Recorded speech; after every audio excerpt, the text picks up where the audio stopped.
എല്ലാവർക്കും നമസ്കാരം. Mayamma June 7 release ചെയ്യുകയാണ്. അതിൻ്റെ മറ്റ് സാങ്കേതിക കാര്യങ്ങൾ ഇതെല്ലാം പൂർത്തിയായിട്ടുണ്ട്. വളരെ ചെറിയ ഒരു സബ്ജക്റ്റ്, അതിൻ്റെ ഒരു നല്ല രീതിയിലുള്ളൊരു തിരക്കഥ, അതിൻ്റെ ചിത്രീകരണം, ഇത്രയും കഴിഞ്ഞ് ഒരു സാധാരണ സിനിമ എന്ന രീതിയിൽ തന്നെയാണ് ഇത് മുന്നോട്ട് പോയിട്ടുള്ളത്.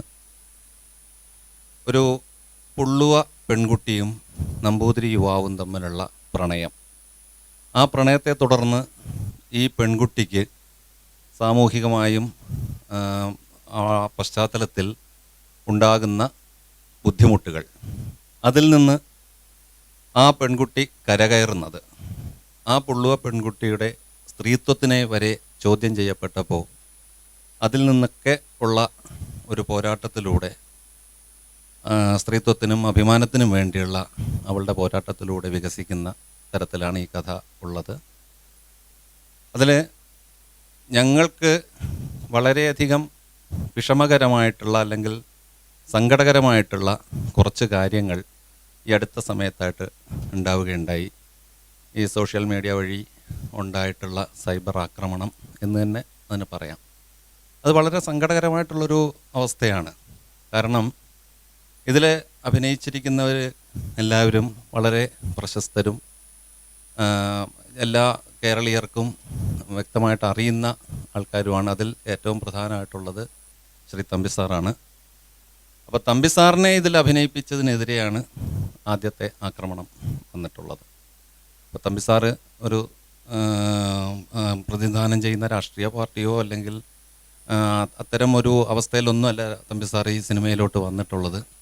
തികച്ചും എന്നോടുള്ള സ്നേഹം അല്ലെങ്കിൽ താല്പര്യം, വളരെ വർഷങ്ങളായിട്ട് പരസ്പരം അറിയാവുന്ന ഒരു രണ്ട് വ്യക്തിത്വങ്ങൾ എന്ന നിലയിൽ എന്നോടുള്ളൊരു സ്നേഹത്തിൻ്റെ പുറത്ത് മാത്രമാണ് തമ്പിസാർ ഇതിൽ അഭിനയിച്ചിട്ടുള്ളത്.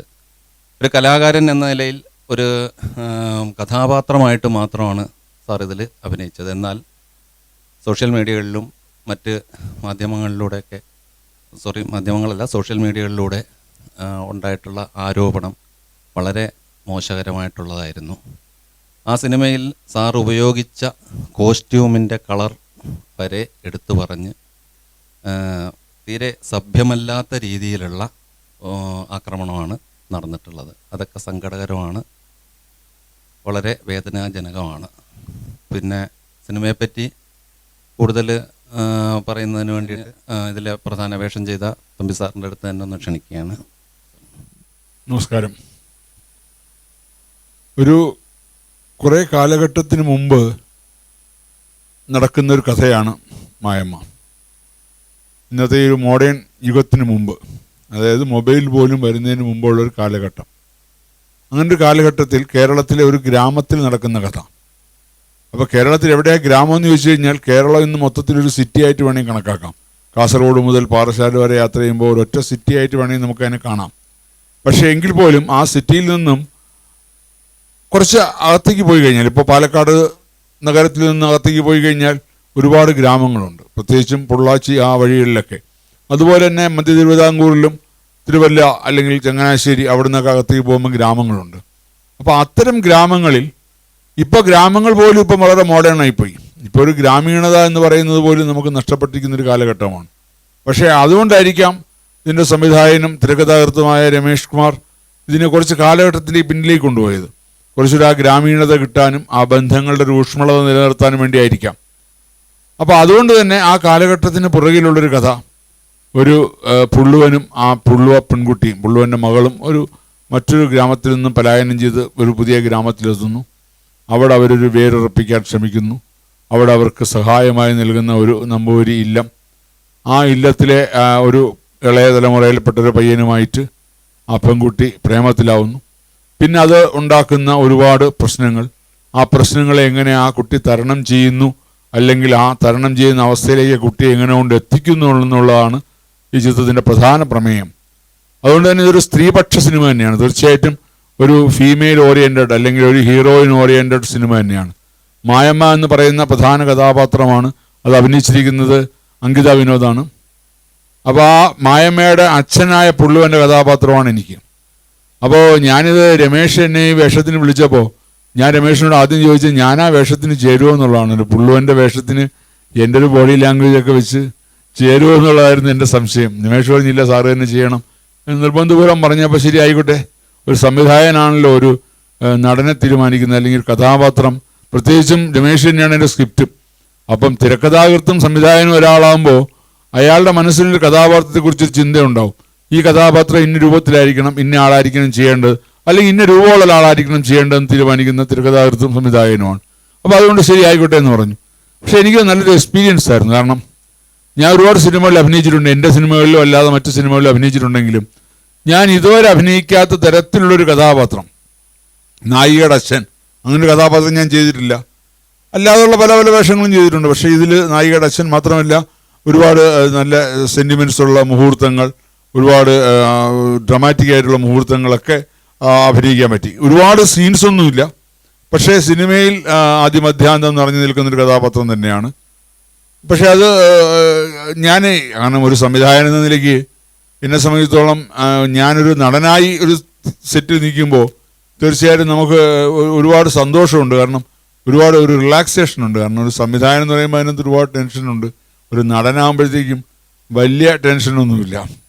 അപ്പോൾ അത് അഭിനയിക്കുന്നത് നമുക്ക് ശരിയാണോ എന്ന് നമുക്ക് മുന്നിൽ ഒരാൾ പറഞ്ഞു തരാനുണ്ടെങ്കിൽ തീർച്ചയായിട്ടും നമുക്ക് ആരും വലിയ നടന്മാരൊന്നുമല്ല. പ്രത്യേകിച്ച് സിനിമയിൽ അഭിനയം എന്ന് പറയുന്ന ഒരു വലിയ നടന ഒരു സംഭവമൊന്നുമല്ല, ഒരു ബിഹേവിംഗ് ആണ് സിനിമ അഭിനയം എന്ന് പറയുന്നത്. ഒരു കണ്ടിന്യൂസ് പ്രോസസ്സ് അല്ല ഒരു സിനിമയിലെ അഭിനയം. അതുകൊണ്ട് തന്നെ ഒരു ഷോട്ടിൽ ഇപ്പോൾ 24 അല്ലെങ്കിൽ 25 ഷോട്ടുള്ള ഒരു സീനാണ് എടുക്കുന്നതെങ്കിൽ ആ സീനിലെ ഏത് ഷോട്ടാണ് ആദ്യം എടുക്കുന്നതെന്ന് സംവിധായകനാണ് തീരുമാനിക്കുന്നത്. ചിലപ്പോൾ 22ാമത്തെ ഷോട്ടായിരിക്കും ആദ്യം എടുക്കുന്നത്. ആ 22ാമത്തെ ഷോട്ടിൽ അഭിനയിച്ചിട്ടായിരിക്കും ആ സീനിലെ 1ാമത്തെ ഷോട്ടിൽ അഭിനയിക്കുക. അപ്പോൾ ആ ഷോട്ടിന് വേണ്ടിയാണ് അഭിനയം. അപ്പോൾ അതിൻ്റെ കണ്ടിന്യൂസ് പ്രോസസ്സ് എന്ന് പറയുന്നത് സംവിധായകൻ്റെ മനസ്സിലാണ്. സംവിധായകനാണ് സിനിമയെ മുഴുവനായിട്ട് ഉള്ളിൽ കാണുന്നത്. തൻ്റെ സിനിമ അല്ലെങ്കിൽ തൻ്റെ ഒരു സീൻ ഷോർട്ട് വൈസ് ഡിവൈഡ് ചെയ്യുമ്പോൾ സംവിധായകനാണ് തീരുമാനിക്കുന്നത് ഇത്ര ഷോട്ടുകളിലൂടെയാണ് ആ സീൻ ചെയ്യേണ്ടത്, ആ ഷോട്ടുകൾ ഇങ്ങനെ ആയിരിക്കണം. അപ്പോൾ ആ സംവിധായകൻ്റെ മനസ്സിലുണ്ടാവും ആ സിനിമയിൽ ആ കഥാപാത്രം എങ്ങനെയാണ് അഭിനയിക്കേണ്ടതെന്ന്. അപ്പോൾ അത് മനസ്സിൽ സംവിധായകൻ കാണുന്നത് അഭിനയിപ്പിച്ച് കൊടുക്കുക, അല്ലെങ്കിൽ അത് സംവിധായകന് ചെയ്തു കൊടുക്കുക എന്നുള്ളതാണ് നടൻ്റെ കർത്തവ്യം. അപ്പോൾ അത് എനിക്ക് തോന്നുന്നു ഇനി ജനമാണ് പറയേണ്ടത് ഞാൻ ചെയ്ത് നന്നായിട്ടുണ്ടോ ഇല്ലയോ എന്നുള്ളത് കാര്യം. എനിക്ക് സ്വന്തമായൊരു ജഡ്ജ്മെൻ്റ് ഇല്ല. പക്ഷേ രമേഷും മറ്റു ക്യാമറമാനും എല്ലാം നന്നായിരുന്നു എന്ന് പറഞ്ഞു സീൻസുകൾ കണ്ടിട്ട്. അപ്പോൾ അതൊരു ധൈര്യം. ഇനിയും ജനം പറയട്ടെ. അപ്പോൾ അങ്ങനെ ഒരു നടനെന്ന നിലയ്ക്കും ഈ സിനിമയിലൊരു സാന്നിധ്യം അറിയിക്കാൻ പറ്റി. പക്ഷെ ഒരു നല്ല ഒരു സിനിമയുടെ ഭാഗമാകാൻ കഴിഞ്ഞാൽ അഭിമാനമുണ്ട്. പ്രത്യേകിച്ചും എൻ്റെ മകളായിട്ട് അഭിനയിച്ച അങ്കിത വിനോദ്, ആ കുട്ടിയുടെ റിലീസാകാൻ പോകുന്ന ആദ്യത്തെ സിനിമയാണ് ഈ മായമ്മ. എനിക്ക് തോന്നുന്നു ആ സിനിമയിൽ അതിമനോഹരമായ പെർഫോമൻസാണ് അങ്കിത കാണിച്ചിട്ടുള്ളത്. അതുകൊണ്ട് തന്നെ പ്രത്യേകിച്ച് അതിൽ ആ ഒരു കളം മായ്ക്കുന്നൊരു പാട്ടൊക്കെ വളരെ റിസ്ക് എടുത്തും വളരെ ബുദ്ധിമുട്ടി ആ കുട്ടി പെർഫോം ചെയ്തിട്ടുണ്ട്. അതുകൊണ്ട് തന്നെ ആ കുട്ടി തൊട്ടടുത്തിരിക്കുകയാണ്. ഞാൻ അഭിനന്ദനങ്ങൾ നേരിട്ടറിയുകയാണ്. മാത്രമല്ല അതെനിക്ക് തോന്നുന്നു ഒരു നല്ലൊരു അംഗീകാരത്തിന് സാധ്യതയുണ്ട്. ഒരു നല്ല ജനങ്ങളുടെ അംഗീകാരവും അതോടൊപ്പം നല്ലൊരു അവാർഡും എനിക്ക് തോന്നുന്നൊരു ഡെബ്യൂ നായികയായിട്ട് തന്നെ ഒരു നല്ല നടിക്കുള്ള അവാർഡ് കൂടി കിട്ടാൻ ഈശ്വരാനുഗ്രഹം ഉണ്ടാവട്ടെ എന്ന് ഞാൻ പ്രാർത്ഥിക്കുന്നു. എന്തായാലും ഈ സിനിമയ്ക്കും സിനിമയിലെ പ്രവർത്തകർക്കും എല്ലാവർക്കും എൻ്റെ വിജയാശംസകൾ നേരുന്നു. ഒപ്പം എല്ലാ പ്രേക്ഷകരോടും ഒരു അഭ്യർത്ഥന, ഈ സിനിമ തിയേറ്ററിൽ പോയി തന്നെ കാണണം. കാര്യം ഒരു സിനിമ നമുക്ക് തിയേറ്ററിൽ പോയി കാണുമ്പോഴാണ് ആ സിനിമ വിജയിക്കുന്നത്. നാളെ OTT പ്ലാറ്റ്ഫോമിലോ അല്ലെങ്കിൽ ചാനലിലോ ഒക്കെ സിനിമ വരാം, അത് രണ്ടാമത്തെ കാര്യം. പക്ഷെ അതൊക്കെ വരുമ്പോൾ അതിനൊക്കെ ആ സിനിമയുടെ ഒരു വിജയമായിട്ട് ജനം കണക്കാക്കില്ല. OTT ചാനലിൽ ഇത്രയും ആൾക്കാർ സിനിമ കണ്ടു എന്നുള്ളത് ഒരു സിനിമയുടെ വിജയത്തിൻ്റെ ഒരു കണക്കുകൂട്ടലിൽ വരുന്നില്ല.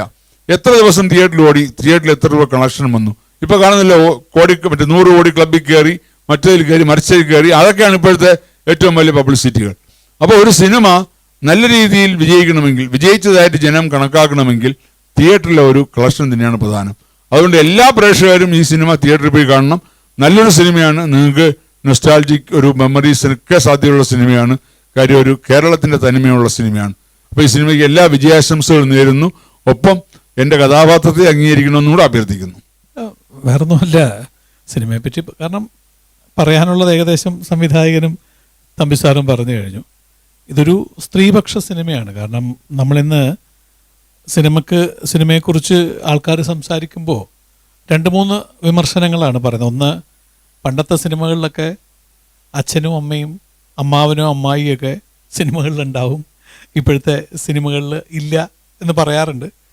പക്ഷേ ഈ സിനിമയിൽ ഈ പറയുന്ന പോലെ അച്ഛനും അമ്മാവനും ഒക്കെ ഉണ്ടെങ്കിൽ പോലും അവരുടെ ഇടപെടലുകൾ വളരെ പരിമിതമായിട്ട്, കാരണം ഈ ഒരു മുൻകാലത്തെ ഒരു സബ്ജക്റ്റാണ് പറയുന്നതെങ്കിൽ പോലും അവരുടെ ട്രീറ്റ്മെൻറ്റ്, ആ സ്ക്രിപ്റ്റിൻ്റെ ട്രീറ്റ്മെൻറ്റ് ഒരു പുതിയ തലമുറയുടെ രീതിയിൽ തന്നെയാണ്. കാരണം ഇൻസിഡൻറ്റ് ബേസ്ഡ് ആയിട്ട്, കാരണം നമുക്കുമൊക്കെ അറിയാം മുമ്പ് ഒരു ഏരിയ ബേസ്ഡ് ആയിട്ട് കഥ പറഞ്ഞു പോകുന്നതിനപ്പുറത്തോട്ട് ഇപ്പം സിനിമകളെല്ലാം ഓരോ ഇൻസിഡൻറ്റ് ബേസ്ഡാണ്. ഒരു ഇൻസിഡൻറ്റിനെ കേന്ദ്രീകൃതമാക്കി എടുത്തുകൊണ്ടൊരു സബ്ജക്റ്റ് എക്സ്പ്ലെയിൻ ചെയ്തു പോകുന്നു. അതിൻ്റെ തുടക്കം തൊട്ട് ഒടുക്കം വരെ ആ ഇൻസിഡൻറ്റ് കംപ്ലീറ്റ് ആകുമ്പം ആ സിനിമ തീരുകയാണ്. ഇതും അതുപോലെ തന്നെയാണ്. ഒരു സ്ത്രീപക്ഷ സിനിമ, ഒരു സ്ത്രീ ശാക്തീകരണം മനസ്സിൽ കണ്ടുകൊണ്ടായിരിക്കണം ഇതിൻ്റെ സ്ക്രിപ്റ്റ് ചെയ്തിരിക്കുന്നത്. ഇതിൻ്റെ സഞ്ചാരപഥത്തിൽ നമുക്കിന്ന് സമൂഹത്തിൽ ഏറ്റവും കൂടുതൽ ചർച്ച ചെയ്യപ്പെടുന്ന ഒരു വിഷയമാണ് ജാതീയമായിട്ട് ആൾക്കാരെ ധ്രുവീകരണത്തിലോട്ട് തള്ളിവിടുന്ന ഒരു രീതി. ഇതിനകത്തും വർണ്ണം തന്നെയാണ് വിഷയം, ജാതി തന്നെയാണ്. കാരണം ഒരു പുള്ളോ പെൺകുട്ടി ഒരു നമ്പൂരി യുവാവിനെ കെട്ടുന്നു. ഇതിന് ശേഷം ഇവരുടെ ലൈഫിൽ ഈ ജാതീയ വ്യത്യാസം തന്നെയാണ് ഇവരുടെ ലൈഫിനെ ബാധിക്കുന്നത്. ഇവരൊരു ഉയർന്ന ജാതിയിൽപ്പെട്ട കുറച്ച് പേരുടെ സ്ഥലത്തെത്തുകയും അവിടുന്ന് രക്ഷ കിട്ടി വേറൊരു സ്ഥലത്തെത്തുകയും ഇതിന് ശേഷം ഈ പെൺകുട്ടിയുടെ ജീവിതത്തിൽ സംഭവിക്കുന്ന സംഭവങ്ങളാണ് സിനിമയിലുള്ളത്. അപ്പം ഒരു പക്ഷേ ഇത് സമൂഹത്തിൻ്റെ മുമ്പിൽ ഒരു എന്താ പറയുക, ഇങ്ങനത്തെ ഒരു പൊളിറ്റിക്കൽ ഒരു ഇൻ്റർപ്രിട്ടേഷൻ കൂടെ നടത്താൻ സാധ്യതയുള്ളൊരു വിഷയമാണ്. എന്തായാലും നമുക്ക് ആവശ്യം എന്ന് പറയുന്നത് സമൂഹത്തിൻ്റെ മുമ്പിൽ ഈ സിനിമ നല്ല രീതിയിൽ എല്ലാവരും കാണാൻ ഇടയാവട്ടെ എന്നുള്ളതാണ്. അതിന് എന്ത് ഈ പറയുന്ന പോലെ തമ്പിച്ചേട്ടനെ അഭിനയിപ്പിച്ചതിൽ ആര് എന്ത് പ്രതികരിച്ചാലും, അതിനെ തെറ്റായി വ്യാഖ്യാനിച്ചാലും, എങ്ങനെ വ്യാഖ്യാനിച്ചാലും ആ വ്യാഖ്യാനങ്ങളൊക്കെ at the end of the day സിനിമയുടെ കളക്ഷനിൽ നല്ല രീതിയിൽ ബാധിക്കട്ടെ എന്ന് പ്രാർത്ഥിക്കുകയാണ്. അതാണ് വേണ്ടത്. കാരണം പ്രൊഡ്യൂസർ നിലനിന്നാൽ മാത്രമേ നമുക്ക് അടുത്തൊരു സിനിമ ഉണ്ടാവുള്ളൂ. ഞങ്ങളുടെയൊക്കെ പ്രാർത്ഥന, കാര്യം നമ്മൾ അഭിനയിച്ച് കഴിഞ്ഞ് പോരുമ്പോൾ അദ്ദേഹം വണ്ടിക്കൂലി പോലും തരാതിരുന്നിട്ടില്ല, എല്ലാം കൃത്യമായിട്ട് തന്നതാണ്. അപ്പം നമുക്ക് താമസിക്കാൻ സ്ഥലം, കഴിക്കാൻ ഭക്ഷണം, ഉടുക്കാൻ വസ്ത്രം, യാത്ര ചെയ്യാൻ പൈസ എല്ലാം തന്ന ഒരാളോട് നമുക്കുണ്ടാകുന്ന ഒരു നന്ദിയും സ്നേഹവും ഉണ്ടല്ലോ, ഒരു പ്രാർത്ഥനയാണ്. അദ്ദേഹത്തിൻ്റെ വീട്ടിൽ അദ്ദേഹത്തിൻ്റെ ഭാര്യയും മക്കളും കഴിക്കേണ്ട, അല്ലെ അവർ എൻജോയ് ചെയ്യേണ്ട ആ പണം എടുത്തിട്ടാണ് ഞങ്ങൾക്ക് തന്നത്. അപ്പം അതിന് തിരിച്ച് ഞങ്ങൾക്ക് ചെയ്യാൻ പറ്റുന്നത് നമ്മുടെ വർക്ക് പൂർണ്ണമായിട്ടും ആത്മാർത്ഥയോടെ ചെയ്യുക. ഒപ്പം നിങ്ങളുടെ മുമ്പിൽ ഈ വർക്ക് ഇതിൻ്റെ അംബാസിഡേഴ്സിനെ പോലെ നിങ്ങളുടെ മുമ്പിൽ നല്ല രീതിയിൽ ഈ സിനിമയെ എത്തിക്കുക. നിങ്ങൾ പ്രേക്ഷകരിലോട്ട് ഇത് നല്ല രീതിയിൽ എത്തിക്കും എന്നുള്ള വിശ്വാസത്തിൽ നിങ്ങളിലുള്ള വിശ്വാസം പൂർണ്ണമായിട്ടും ഉൾക്കൊണ്ടുകൊണ്ട് ഞാൻ എൻ്റെ വാക്കുകൾ ചുരുക്കുകയാണ്. ഞാൻ ഇതുവരെയും വളരെ പാവം പിടിച്ച കഥാപാത്രങ്ങളൊക്കെയാണ് പല സിനിമയിലും സീരിയലൊക്കെ ചെയ്തിട്ടുള്ളത്. എന്തായാലും ഇതിൽ ആദ്യമായിട്ട് മായമ്മ എന്ന കഥാപാത്രത്തിനെതിരെ വില്ലനായിട്ടുള്ളൊരു ക്യാരക്ടറാണ് ചെയ്തിരിക്കുന്നത്. ഇതിൻ്റെ ഡയറക്ടർ എൻ്റെ അടുത്ത് വന്ന് ഒരു വില്ലനാണെന്ന് പറഞ്ഞപ്പോൾ എന്തായാലും അങ്ങനെ ഒരു പരീക്ഷണത്തിന് തയ്യാറായ അദ്ദേഹത്തോട് നന്ദിയുണ്ട്. അതോടൊപ്പം ഇങ്ങനൊരു നമുക്ക് എന്താ പറയുക, പഴയകാല നമ്മുടെ നാട്ടും പ്രദേശങ്ങളൊക്കെ ചിത്രീകരിച്ച ഒരു സിനിമയാണ്. ഇത് പുതിയ തലമുറയ്ക്കും എല്ലാവർക്കും കാണാനുള്ള ഒരവസരമാണ് മായമ്മയിലൂടെ നമുക്ക് വരുന്നത്. തീർച്ചയായും ഇത് വിജയിക്കേണ്ടത് ഇതിൽ പങ്കെടുത്തവരുടെയും അതോടൊപ്പം ഇനിയും ഇത് പ്രൊഡ്യൂസ് ചെയ്ത് അല്ലെങ്കിൽ സംവിധാനം ചെയ്യാൻ പോകുന്ന അവർക്കും ഇതൊരു പ്രചോദനമായി മാറും. തീർച്ചയായും എല്ലാവരുടെയും സപ്പോർട്ട് ഞങ്ങൾ പ്രതീക്ഷിക്കുന്നു. നന്ദി. നമസ്കാരം. മായമ്മ എന്ന സിനിമ ഞാനൊരു ഗ്യാപ്പിന് ശേഷം വളരെ പ്രാധാന്യമുള്ളൊരു കഥാപാത്രം ചെയ്യുകയാണ്.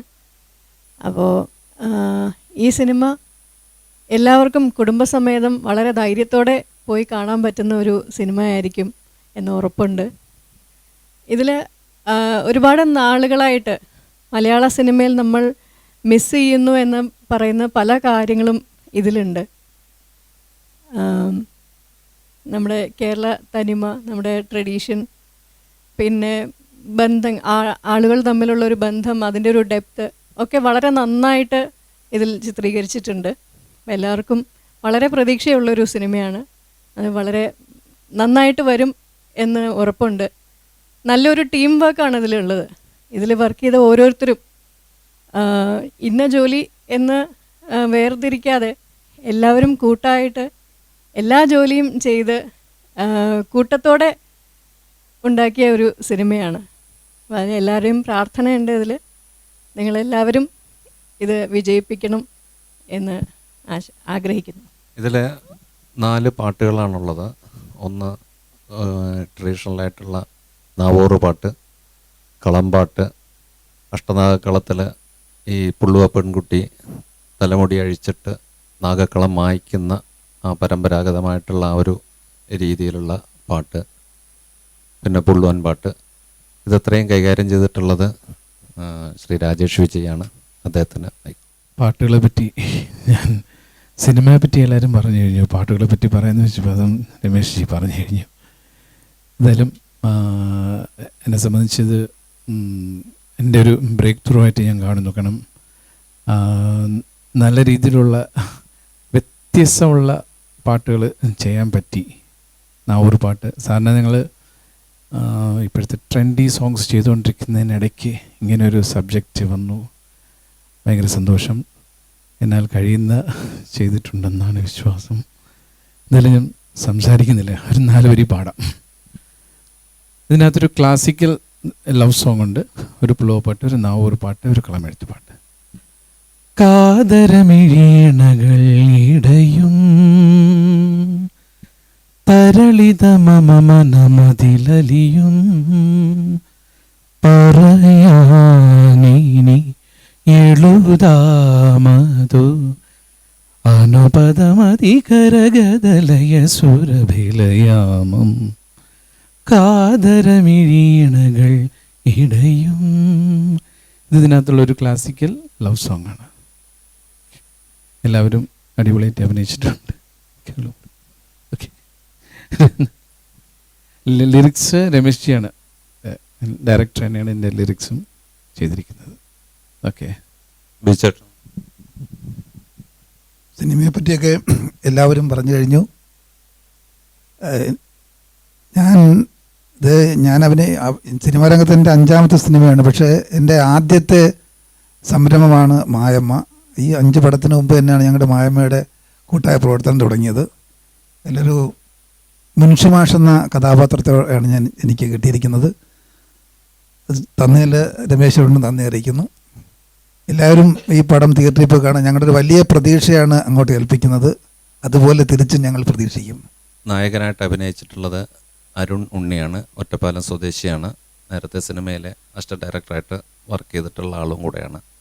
അരുണിൻ്റെ വാക്കുകളൊന്നും. നമസ്കാരം, എൻ്റെ പേര് അരുൺ ഉണ്ണി. എനിക്കിവിടെ വേദിയിലിരിക്കുന്ന വിശിഷ്ട വ്യക്തികൾ പറയുന്നതിനപ്പുറത്തേക്ക് എനിക്ക് വേറൊന്നും പറയാനില്ല. എല്ലാവരും പറഞ്ഞു കഴിഞ്ഞു. ഒരുപാട് സന്തോഷമുണ്ട്. എനിക്ക് ഈ ഒരു വേഷം തന്നിട്ടുള്ള രമേശ് സാർക്ക് ഒരുപാട് നന്ദി. എന്നെ ഈ സിനിമയിലോട്ട് എത്തിച്ച എല്ലാവരെയും ഞാൻ ഓർക്കുന്നു. എല്ലാവർക്കും നന്ദിയുണ്ട്. പ്രത്യേകിച്ച് എൻ്റെ പാരൻസിനോട് ഒരുപാട് നന്ദി. എല്ലാവരും തിയേറ്ററിൽ തന്നെ പോയിട്ട് സിനിമ കാണാൻ ശ്രമിക്കണം. Thank you. ഒരു കൂട്ടം പുതുമുഖങ്ങളുടെ അരങ്ങേറ്റം കൂടിയാണ് ഈ സിനിമ.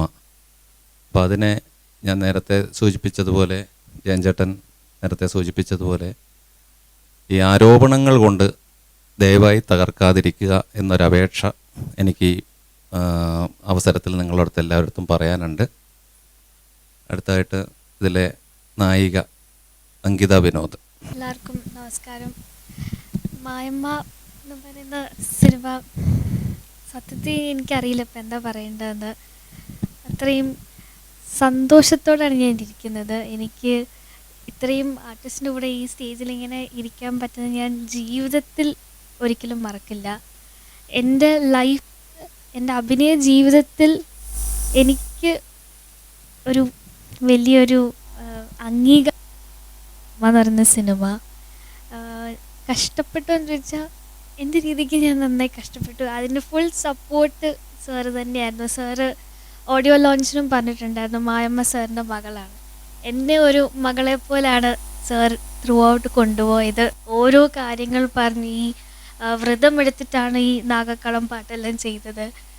ഓരോ സീനിനും സാർ എൻ്റെ അടുത്ത് വന്ന് കഥ പറയുമ്പോൾ എനിക്ക് എന്താ പറയണമെന്നറിയില്ല. ഞാൻ എൻ്റെ ലൈഫിലെ ഒരു ചേഞ്ചാണിത്. സീരിയലിൽ നിന്ന് സിനിമയിലേക്ക് ഞാൻ വന്ന് ചെയ്യുന്നൊരു മൂവിയാണ്. അപ്പോൾ എന്താ പറയണമെന്നറിയില്ല. ഭയങ്കര സന്തോഷമാണ്, വാക്കുകൾ കിട്ടുന്നില്ല. എല്ലാവരും സിനിമ തിയേറ്ററിൽ പോയി കാണണം. Thank you. ഈ സിനിമയെപ്പറ്റി നിങ്ങൾക്ക് എന്തെങ്കിലും ചോദിക്കാനുണ്ടെങ്കിൽ അത് ചോദിക്കാം. നല്ല മറുപടി നമ്മളാൽ കഴിയുന്നത് പോലെ തരാം. നല്ല പരിഭ്രമമാണ് എനിക്കുള്ളത്. കാരണം എന്ന് വെച്ച് കഴിഞ്ഞാൽ ഒരു പുതുമുഖം എന്നുള്ള രീതിയിൽ നമ്മളൊരു വളരെ ആഗ്രഹിച്ച് മോഹിച്ച് വളരെ വർഷങ്ങൾ കഷ്ടപ്പെട്ട് ഒരു കാര്യം ചെയ്യുമ്പോൾ അതിനെക്കുറിച്ച് അടിസ്ഥാനപരമായിട്ടുള്ള അറിവുകൾ പോലും ഇല്ലാതെ, അല്ലെങ്കിൽ ഞങ്ങൾ എന്താണ് ചെയ്തത് എന്ന് മനസ്സിലാക്കാൻ പോലും ഉള്ള ഒരു സാമാന്യ ഒരു മര്യാദ കാണിക്കാതെ ഇത്തരം ആരോപണങ്ങൾ അഴിച്ചുവിടുന്നതിനോട് തികഞ്ഞ വിയോജിപ്പാണ് എനിക്കുള്ളത്. അതുകൊണ്ട് തന്നെ ഇത്തരം വ്യാജ ആരോപണങ്ങൾക്ക് ഞങ്ങളെ ഇതുപോലെ പരിഭ്രമിപ്പിക്കാൻ കഴിയും എന്ന് തന്നെയാണ് ഇപ്പം ഞാൻ മനസ്സിലാക്കുന്നത്. കാരണം നല്ല പരിഭ്രമമുണ്ട് എനിക്ക് മാനസികമായിട്ട്. പക്ഷെ ഞാൻ ഈ വിവരം തമ്പി സാറിൻ്റെ അടുത്ത് അന്ന് തന്നെ വിളിച്ച് പറഞ്ഞപ്പോൾ സാറ് വളരെ ധൈര്യം തരികയാണ് എനിക്കുണ്ടായത്. സാരമില്ല, ഇതുപോലെയൊക്കെ ഉണ്ടാവും, അതൊക്കെ നേരിടാൻ പരിശീലിക്കുക എന്ന് മാത്രമാണ് സാർ എൻ്റെ അടുത്ത് പറഞ്ഞത്. ഇതിനകത്ത് ഈ പ്രതികരിച്ചവരുടെ മാനസികാവസ്ഥയെക്കുറിച്ച് നമുക്കൊന്നും പറയാൻ പറ്റില്ല. അത് അവരുടെ ഇഷ്ടമാണ്. ഈ പറഞ്ഞ പോലെ നമ്മളും പലപ്പോഴും ജീവിതത്തിൽ പ്രതികരിക്കാറുള്ളത് നമ്മുടെ ഭൗതിക അറിവിൻ്റെ ബേസ് ചെയ്തിട്ടാണ്. ഈ സിനിമ എന്തിനെ പറ്റിയാണ് പറയുന്നത്, സിനിമയുടെ കഥ എന്താണ്, അല്ലെങ്കിൽ ഇപ്പം അവർ ക്രിട്ടിസൈസ് ചെയ്തവരുടെ കാഴ്ച, എനിക്ക് തോന്നുന്നു ഒരു ജെനുവിൻ പൊളിറ്റീഷ്യൻ ഒരിക്കലും ക്രിട്ടിസൈസ് ചെയ്യാൻ പറ്റത്തില്ല ഇങ്ങനൊന്നും. കാരണം ഞാനും ഒരു പൊളിറ്റിക്കൽ ഓർഗനൈസേഷനിൽ വർക്ക് ചെയ്യുന്ന ഒരാളാണ്. ഞാൻ ഔദ്യോഗിക ഭാരവാഹിത്വം വഹിക്കുന്ന ആൾ തന്നെയാണ്. അപ്പം അങ്ങനെ നിൽക്കുന്ന ഒരാൾക്കും വേറൊരു പൊളിറ്റിക്കൽ ഓർഗനൈസേഷനിലുണ്ട് എന്ന് കരുതുന്ന ഒരാളുടെ ചെയ്തികളെ കുറിച്ചിട്ട് നമുക്ക് ക്രിട്ടിക്കലായിട്ട് നിജസ്ഥിതി അറിയാതെ നമുക്ക് ക്രിട്ടിസൈസ് ചെയ്യാൻ പറ്റില്ല. അപ്പം ഇതൊരു പക്ഷേ ചില ക്രിട്ടിസൈസ് ചെയ്ത ആൾക്കാർക്ക് അവർക്കൊരു സന്തോഷത്തിന് വേണ്ടിയോ അവർക്കൊരു പോപ്പുലാരിറ്റിക്ക് വേണ്ടിയോ അവർ ചെയ്തതായിരിക്കും. അറിവില്ലായ്മയെന്നേ അതിനെ പറയാൻ പറ്റുള്ളൂ. അതിനെ നമ്മൾ സീരിയസ് ആയിട്ട് കാണണ്ടെന്നാണ് ഞാൻ പറഞ്ഞത്. ഞാൻ അതിനെ എൻ്റെ വ്യാഖ്യാനം വേറൊരു രീതിയിലാണ്. ഇത് നമുക്കൊരു പോസിറ്റീവായിട്ട് കാണണം എന്നാണ് ഞാൻ ആഗ്രഹിക്കുന്നത്. കാരണം നിങ്ങളിപ്പം ഇത്രയും പേരെ പത്രസമ്മേളനത്തിൽ ഇത്രയും ആൾക്കാരെ വിളിച്ചു വരുത്തിയിട്ടാണ് ഈ പടത്തെക്കുറിച്ച് നമ്മൾ സംസാരിക്കുന്നത്. നമുക്ക് 5 പൈസ മുടക്കില്ലാതെ ഒരാൾ നമ്മളെ കുറ്റം പറഞ്ഞ് ജനങ്ങളുടെ മുമ്പിൽ എത്തിച്ചില്ലേ. അപ്പോൾ അദ്ദേഹത്തോട് 1000 നന്ദിയാണ് ഞാൻ ഈ അവസരത്തിൽ പറയാൻ ആഗ്രഹിക്കുന്നത്. ഇനിയും അദ്ദേഹം പറയട്ടെ, നല്ലതല്ലേ, സിനിമയ്ക്ക് നല്ലതല്ലേ അത്. അതിനെ ആ രീതി കണ്ടാൽ മതി എന്നേ, അതിനെ വേറൊരു രീതി കാണണ്ട. അദ്ദേഹം രമേശ് ഭായി പറഞ്ഞതിനകത്തൊരു സത്യം എന്ന് വെച്ചാൽ പുള്ളി എഴുതി ഉണ്ടാക്കിയ ഒരു സിനിമ പുള്ളി പിന്നെ ചിന്തിക്കാത്ത തലത്തിൽ അതിനെ ക്രിട്ടിസൈസ് ചെയ്തപ്പോൾ ഒരു കുഞ്ഞിനെ പറ്റി, ഇപ്പം എൻ്റെ കുഞ്ഞിനെ പറ്റി ആരെങ്കിലും നാട്ടുകാർ കുറ്റം പറഞ്ഞാൽ എനിക്കൊരു വിഷമം ഉണ്ടാവുമല്ലോ. പക്ഷേ അയലോക്കത്തെ വീട്ടുകാരനായിട്ടിരിക്കുന്ന ഒരാൾക്ക് എന്തും പറയാം. പക്ഷെ നന്നായി കഴിയുമ്പോൾ അയാൾ തന്നെ പറയും എൻ്റെ അയലോക്കക്കാരനായിട്ടോ, അത് അവൻ നല്ലവനാണ്, പണ്ട് എനിക്കറിയാവുന്നവനാന്ന് പറയും. അപ്പോൾ അങ്ങനെ കണ്ടാൽ മതി, അതിനെ ആ ലെവലിൽ കണ്ടാൽ മതി എന്നാണ് എൻ്റെ വിശ്വാസം. ഈ സമൂഹത്തിലല്ലേ ജീവിക്കുന്നത്? ഇന്ന് ജാതിയുടെ പേരിൽ ഏറ്റവും കൂടുതൽ സംസാരം ഉണ്ടാകുന്നത് എവിടെയാണ്? ഇന്നല്ലേ? മുൻകാലങ്ങളിലുണ്ടായിട്ടുണ്ടോ? നമ്മൾ ഇലക്ഷൻ ഇപ്പോൾ കഴിഞ്ഞിട്ടല്ലേ ഉള്ളൂ, 4-ാം തീയതി റിസൾട്ട് വരുന്നതല്ലേ ഉള്ളൂ. ഈ കഴിഞ്ഞ മാസങ്ങളിലൊക്കെ ഇവിടെ ഏറ്റവും കൂടുതൽ വലിയ നേതാക്കന്മാർ മൈക്കിലൂടെ പ്രസംഗിച്ചുകൊണ്ടിരുന്നത് ജാതിയുടെ പേര് പറഞ്ഞിട്ടല്ലേ.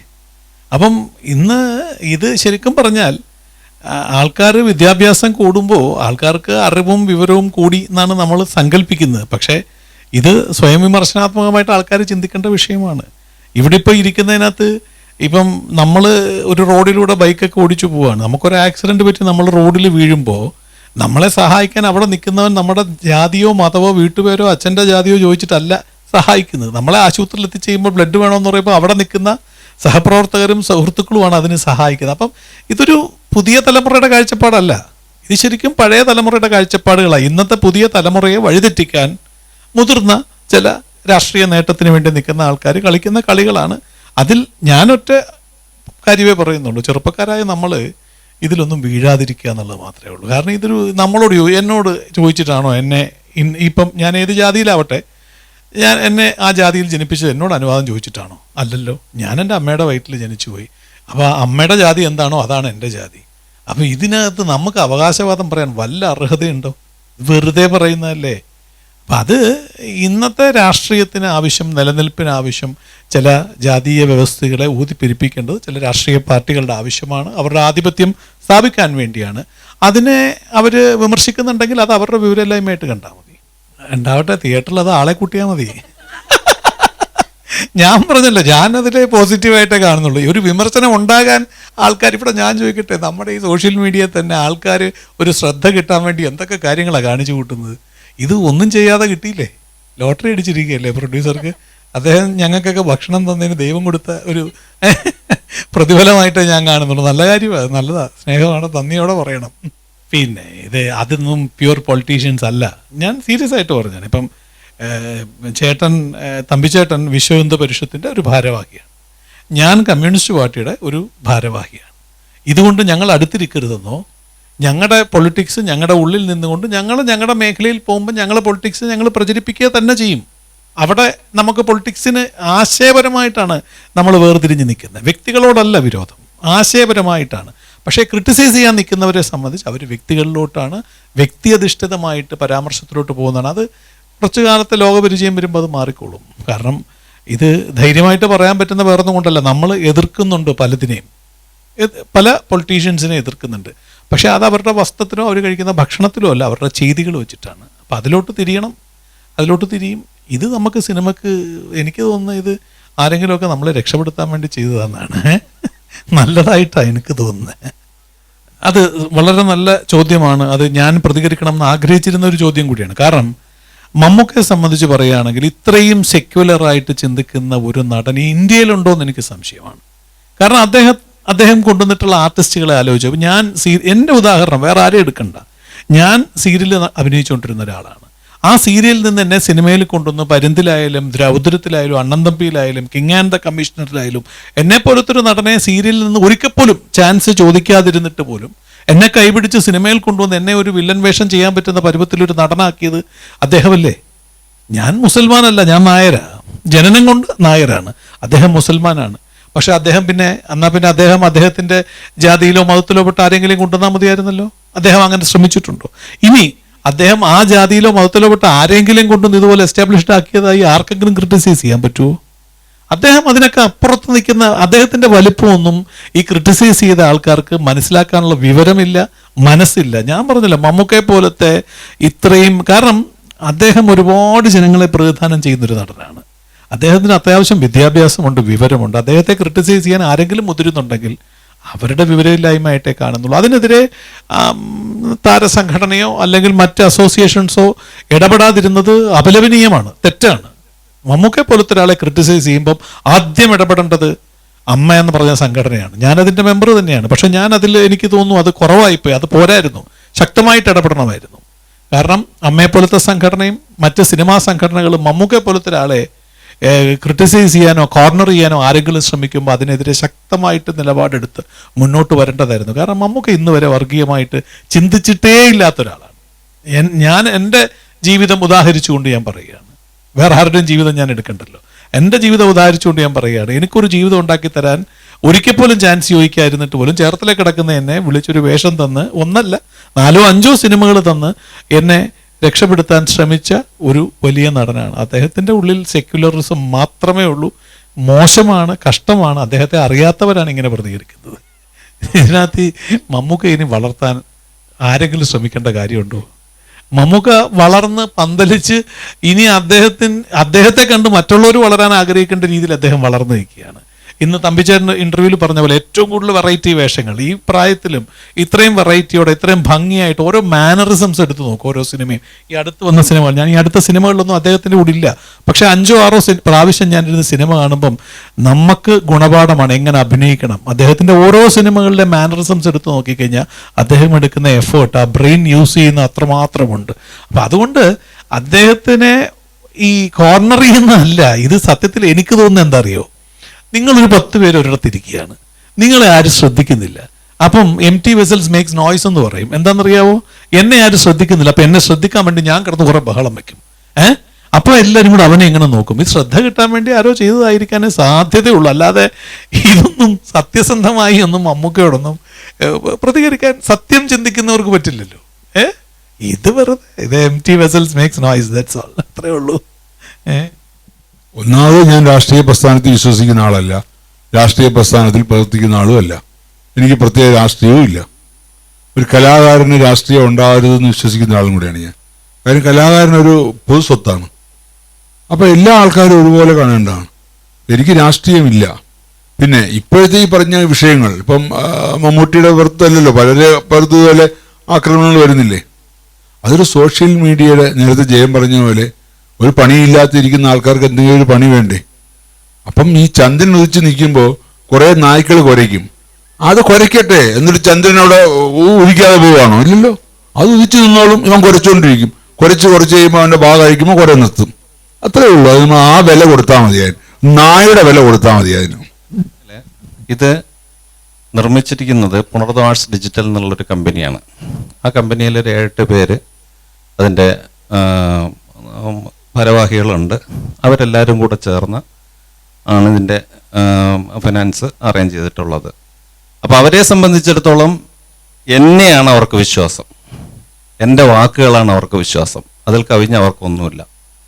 അപ്പം അതിൻ്റെ 100% ഉത്തരവാദിത്വം ഞാൻ ഏറ്റെടുത്തുകൊണ്ട് തന്നെയാണ് പിന്നെ ഇതിന് ഇറങ്ങിയത്. അതുകൊണ്ട് ഞാനൊരു സബ്ജക്റ്റ് അവരുടെ അടുത്ത് പറഞ്ഞു, അവർ പറഞ്ഞു രമേശിന് വിശ്വാസം ഉണ്ടെങ്കിൽ മുമ്പോട്ട് പോവാം.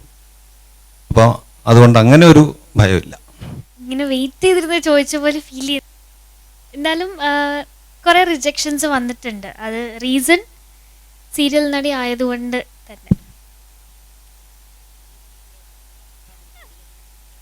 അതെ, എല്ലാ അഭിനയം തന്നെയാണ്. അത് സിനിമാക്കാരാണ് പറയേണ്ടത്, ഞാനല്ലോ. എനിക്കൊന്ന് നല്ലൊരു ഡയറക്ടറിൻ്റെ കയ്യിൽ കിട്ടിയാൽ തീരാവുന്ന പ്രശ്നമേ ഉള്ളൂ ഇത്. അത് സത്യം പറഞ്ഞാൽ എനിക്കും ഇതുവരെ കൃത്യമായിട്ടൊരു മറുപടി പറയാൻ അറിയില്ല. കുറേ ഓഡിഷൻസും കുറേ കാസ്റ്റിങ്ങിലും ഞാൻ റിജക്റ്റ് ആയപ്പെട്ടത് സീരിയൽ നടി എന്നുള്ളൊരൊറ്റ കാര്യം കൊണ്ട് മാത്രമാണ്. അല്ലാതെ എൻ്റെ പെർഫോമൻസ് കണ്ടിട്ടുമില്ല. സീരിയൽ നടിയാണോ, വേണ്ട, റിജക്റ്റ്. അങ്ങനെ ഓൺ സ്പോട്ടിലും റിജക്ഷൻസ് എനിക്ക് കിട്ടിയിട്ടുണ്ട്. അപ്പം അങ്ങനെ നിന്ന ഒരു ഞാൻ ഇങ്ങനത്തെ ഒരു സിനിമ ചെയ്യാൻ പറ്റിയതിൽ വലിയൊരു ഭാഗ്യമായിട്ട് ഞാൻ കരുതുന്നു. എനിക്ക് തോന്നുന്നു 1% എനിക്ക് എന്നെ തന്നെ പ്രൂവ് ചെയ്യാൻ കഴിഞ്ഞു. ഒരിക്കലും ഇല്ല. അതിലൂടെയാണ് ഞാൻ ഫേമസ് ആയത്. എനിക്ക് ഞാനല്ലല്ലോ കാണുന്നത്, എന്നെ അങ്ങനെ കാണാനായിട്ടാക്കിയതല്ലേ. കാരണം ഇൻഡസ്ട്രിക്ക് അതാണ് വേണ്ടത്. സീരിയൽ ചെയ്യുന്ന ആൾക്ക് സിനിമ ചെയ്യാൻ പാടില്ല എന്ന് ആരോ എഴുതി വെച്ച് പറഞ്ഞ് പഠിപ്പിച്ച് എല്ലാവരും അത് തന്നെ കണ്ടിന്യൂ ചെയ്യുന്നു. ഞാൻ പറഞ്ഞ പോലെ എനിക്ക് കുറേ റിജക്ഷൻസ് വന്നു. ഞാൻ ശരി, ഓക്കെ, സിനിമ ചെയ്യാം എന്നും പറഞ്ഞാണ് ഞാൻ സീരിയലിൽ നിന്ന് ബ്രേക്ക് എടുത്തപ്പോൾ ഇത് ചെയ്തത്. 2 മൂവീസ് ചെയ്തു. ഞാൻ ഒരിക്കലും വേർതിരിച്ച് കണ്ടിട്ടില്ല. എനിക്ക് 2 അഭിനയമാണ്.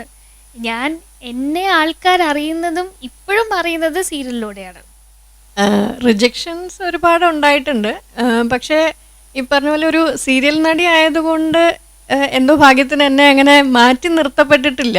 കാരണം മെഗാ സീരിയൽ തുടങ്ങുന്നതിന് മുമ്പേ ഞാൻ സിനിമയിൽ ഒരു 7-8 സിനിമകൾ ചെയ്ത് കഴിഞ്ഞിട്ടുണ്ടായിരുന്നു. പിന്നെ എനിക്ക് പറ്റിയ കഥാപാത്രങ്ങൾ വരുമ്പോൾ എന്നെ സിനിമകൾ തേടി വന്നിട്ടുണ്ട്. അതുകൊണ്ട് ഇതുപോലെ ഒരു അവസ്ഥ എനിക്ക് നേരിടേണ്ടി വന്നിട്ടില്ല. പിന്നെ പല അവസരങ്ങളും എൻ്റെ പല കാരണങ്ങൾ കൊണ്ട് എനിക്ക് ആക്സെപ്റ്റ് ചെയ്യാൻ പറ്റാതിരുന്നിട്ടേ ഉള്ളൂ. ഇപ്പോഴും ഒരു ഗ്യാപ്പിന് ശേഷം ഒരു നല്ലൊരു കഥാപാത്രം എനിക്ക് കിട്ടി. അതിപ്പോൾ സീരിയൽ നടി ആയതുകൊണ്ട് എന്നെ മാറ്റി നിർത്തിയില്ല. അപ്പം ഓരോ ആൾക്കാരുടെയും കാഴ്ചപ്പാടിൻ്റെ ഒരു വ്യത്യാസമുണ്ട്. അപ്പോൾ ചിലർ പറയും ഡെയിലി കണ്ടുകൊണ്ടിരിക്കുന്ന ആൾക്കാരാണെങ്കിൽ നമുക്ക് ബിഗ് സ്ക്രീനിൽ കാണാൻ ഒരു താല്പര്യം ഉണ്ടാവില്ല എന്ന് ചിലർ പറയും. ചിലവർ വേറെ രീതിയിൽ ചിന്തിക്കുന്നുമുണ്ട്.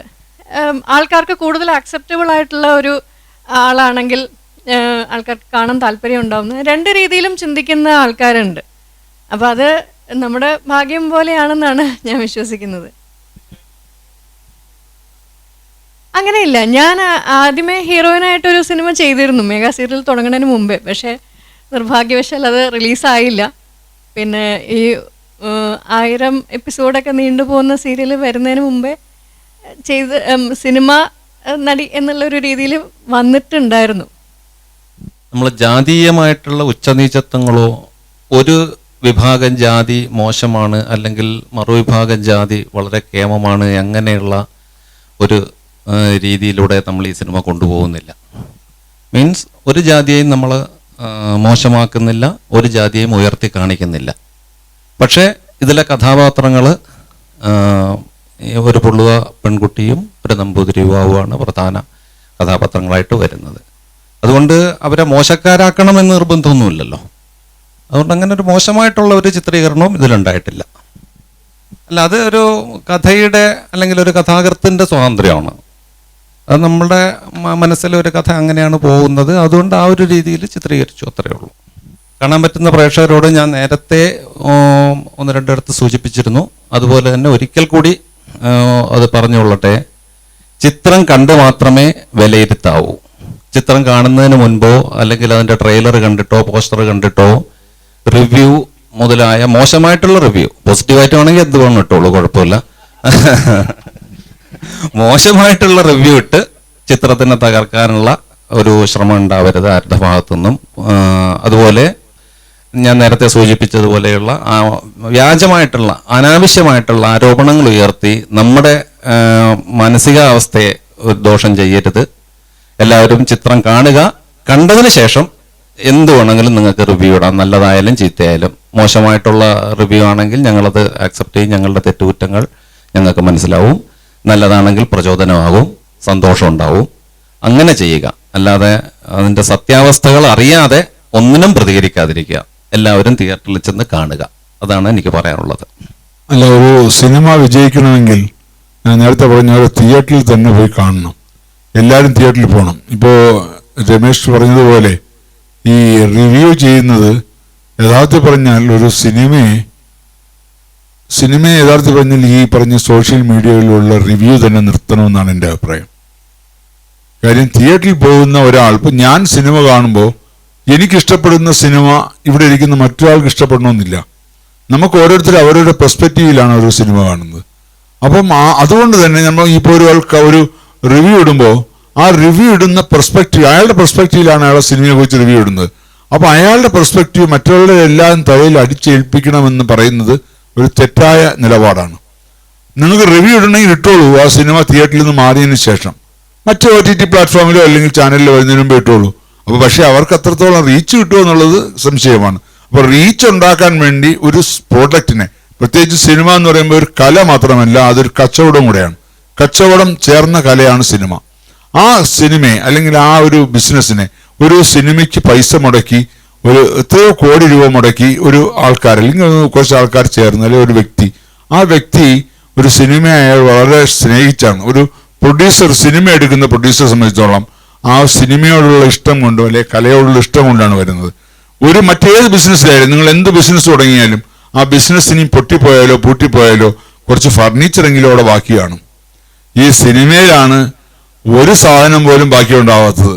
ചിലപ്പോൾ അല്പം വല്ല കോസ്റ്റ്യൂമും എല്ലാം ബാക്കി ഉണ്ടായേക്കും, വല്ലൊരു ഇട്ട തുണിയുടെ ബാക്കി, അല്ലാതെ ഒരു സാധനം പോലും. പണ്ട് ഫിലിം പെട്ടിയെങ്കിലും ഉണ്ടാവും, ഇപ്പൊ ഫിലിം പെട്ടി പോലും ഇല്ല.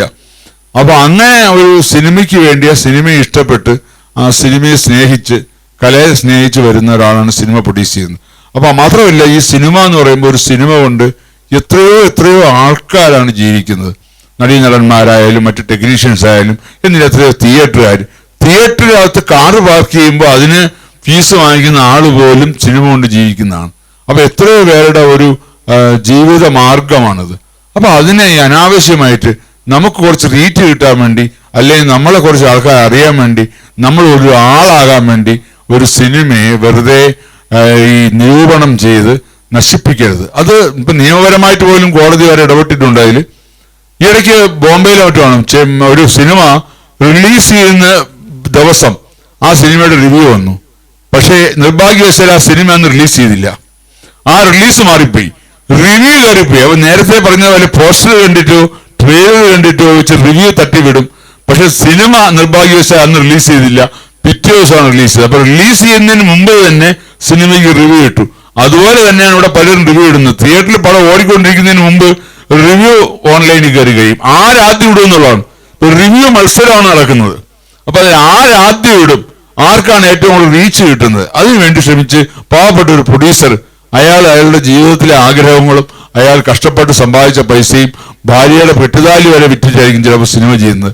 അങ്ങനെ ഒരാളിനെ ഒരു കുട്ടിച്ചോറാക്കരുത്, അവരുടെ കുടുംബത്തെ നശിപ്പിക്കരുത്. അതിനുവേണ്ടി ഇത്തരം റിവ്യൂകളിട്ട് സിനിമയെ നശിപ്പിക്കരുത്. ജനം കണ്ട് തീരുമാനിക്കട്ടെ. ജനം ഇഷ്ടപ്പെടണ്ട, അവർ തീരുമാനിക്കട്ടെ. എന്തിനാണ് ജനത്തിന്റെ അവരുടെ മസ്തിഷ്കത്തിൽ കയറി നിങ്ങൾ പെരുമാറുന്നത്? അവരവർ കാണട്ടെ, അവരുടെ ഇഷ്ടം പോലെ. ഇപ്പൊ ഞാൻ പറഞ്ഞ പോലെ ഞാൻ കാണുന്ന പോലെ ആയിരിക്കില്ല മറ്റൊരാൾ കാണുന്നത്. അപ്പൊ അവരെല്ലാം കണ്ട് അവർക്ക് ഇഷ്ടപ്പെടുന്നില്ലെങ്കിൽ ഇഷ്ടപ്പെടണ്ട. പക്ഷെ എന്തിനാ അവരെ തലയിൽ കയറി നിങ്ങൾ പ്രവർത്തിക്കുന്നത്? ദയവേത് ഈ റിവ്യൂ എന്നുള്ള സംഭവമേ നിർത്തണമെന്നാണ് എൻ്റെ അഭിപ്രായം. എന്തായാലും ഈ സിനിമ എല്ലാ പ്രേക്ഷകരും വന്ന് കാണണം. ഈ സിനിമയെ ഒരു വിജയമാക്കണമെങ്കിൽ നിങ്ങൾക്കൊരു നൊസ്റ്റാൾജിക് മെമ്മറികൾ തരുന്ന സിനിമ തന്നെയായിരിക്കും. സന്തോഷം. ഇവിടെ വന്ന് സഹകരിച്ച എല്ലാ മാധ്യമപ്രവർത്തകരോടും നന്ദി രേഖപ്പെടുത്തുകയാണ്. ജൂൺ 7-ാം തീയതി ചിത്രം റിലീസിനെത്തുമ്പോൾ നിങ്ങളുടെ വിലയേറിയ സാന്നിധ്യം ഉണ്ടാകണം. തിയേറ്ററിൽ നമ്മുടെ പടം വന്ന് കണ്ട് തിയേറ്റർ റെസ്പോൺസൊക്കെ ഷൂട്ട് ചെയ്യണം.